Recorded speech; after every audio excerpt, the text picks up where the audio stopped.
Now for our story. Ever since his daughter had left Wakefield 4 days ago, Ben Calvert had never believed the statement that she wished to go out west just because she felt the need for a vacation. He had his own idea, one that was confirmed when Kit left town without even telling him goodbye. The second thing that confirmed his opinion was his talk with his son-in-law, Sergeant Bill Meade.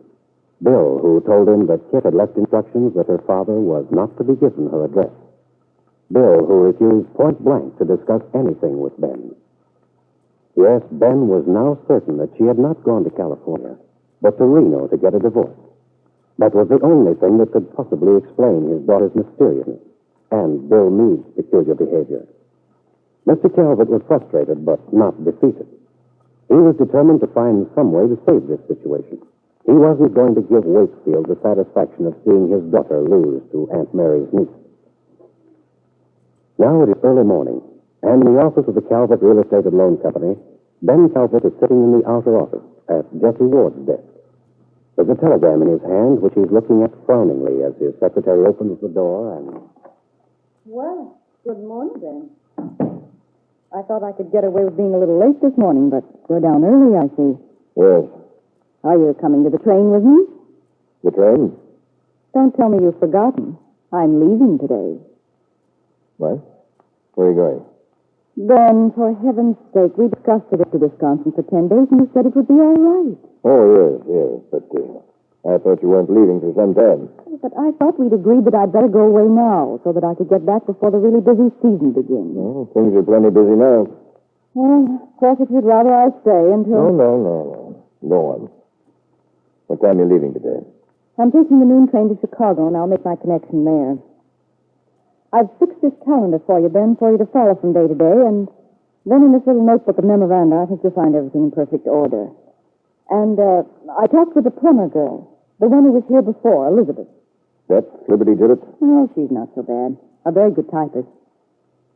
Well, anyway, you certainly are giving me a nice send-off for my little vacation. Here, read this. I got it this morning. Arrived safely. Everything all right with me. Don't worry. Kit. No address. That's right. No address. Evidently, Bill wasn't lying when he said Kit didn't want you to have it. Evidently. But at least you know she's in California, so that idea of yours about... How do I know she's in California? Well, this wire is... My dear Jesse, it's the simplest thing on earth to tip the porter and have him send a telegram from anywhere along the line. Oh, that's true. So you really think she's getting a divorce? What else can I think? I know Bill and Peggy Douglas have seen each other. And I'm not going to have it done this way, I can tell you. The whole town saying Kit couldn't hold Bill because of that little niece of Mary Lane. Well, you're welcome to your own ideas. I'll stick to mine. What are yours? Oh, I don't think you'd be interested yet. I guess I'd better clear up a few things that remain around here, and then I can... Well, speaking of the devil, there's Peggy Douglas. Where? Parking the truck right over there, don't you see? Oh, yes. Well, that reminds me. I'd better tell her to have her aunt stop delivering eggs at my place while I'm gone. Just a moment, Jesse. I'll deliver your message to Miss Douglas. I know you have quite a few things to do here, so... Why, Ben, how very thoughtful of you. Hello, Peggy. Good morning, Mr. Calvert. Making the egg deliveries this morning? That's right. I have a message for you. Jessie Ward's going out of town for a week or so. I imagine she'll let your aunt know when she gets back. All right, I'll tell Aunt Mary. Thanks. By the way, Peggy. Yes? I have a little suggestion to make to you. I hope that you'll take it in the spirit in which it's given. What is it, Mr. Calvert? Well, I should think after your experiences in Chicago, you might have become a little wiser. But then I guess you're still pretty young. You know, men can't always be trusted. I don't know what you mean. Well, I'll put it this way. Young men often have temporary weaknesses. Or they'll say certain things or imply certain things which a young girl such as yourself may take as a promise.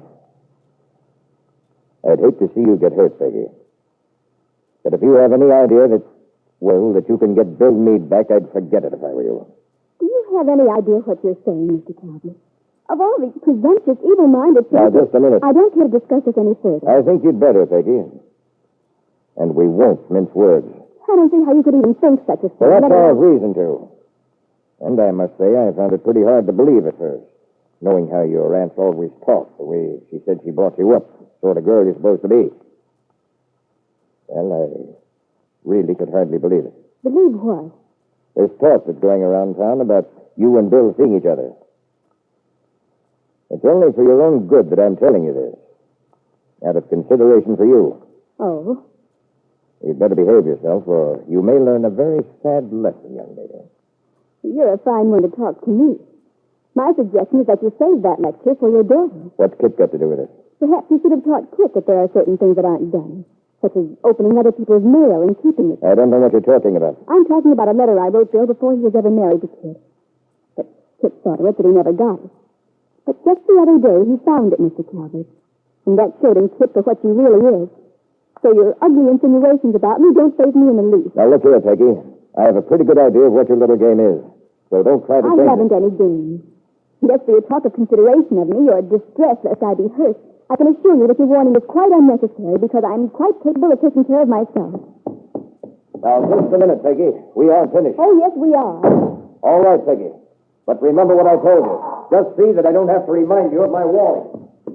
Oh. Oh.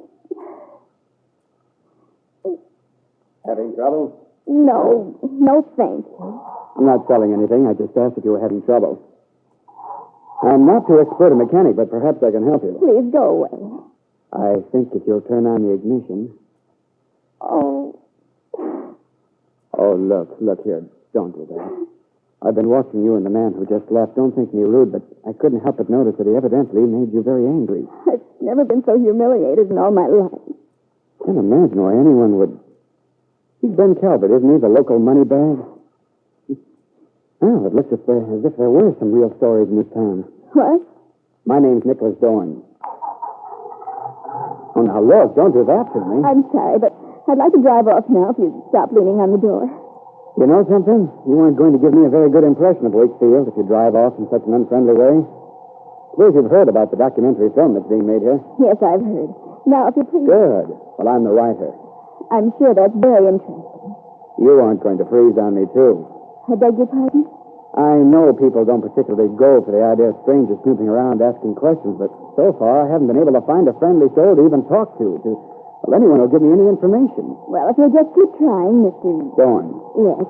I'm sure if you just keep trying... Oh, then you mean there's a chance? No, I don't mean... Well, that's better. Look, would you mind terribly completing the introduction? After all, I did help you start the car. All right.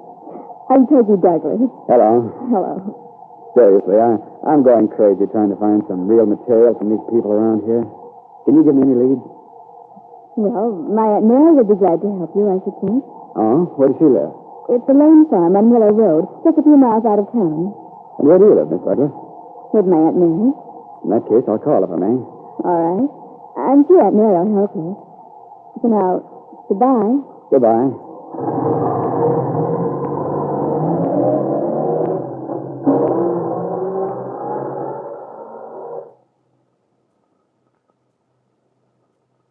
As she drove off, Peggy Douglas was smiling to herself at the thought of her encounter with Nicholas Dorn. Thinking of the young man, it was a few minutes before she suddenly remembered how she'd come to meet him. Before she remembered the things Ben Calvert had said, his accusations. Peggy was very angry. Not only at Ben's presumption, but because of the injustice of what he said. Well, the young girl thought, Mr. Calvert needn't worry. She'd already learned that Bill Meade was not to be trusted. She had already decided that she was through with him.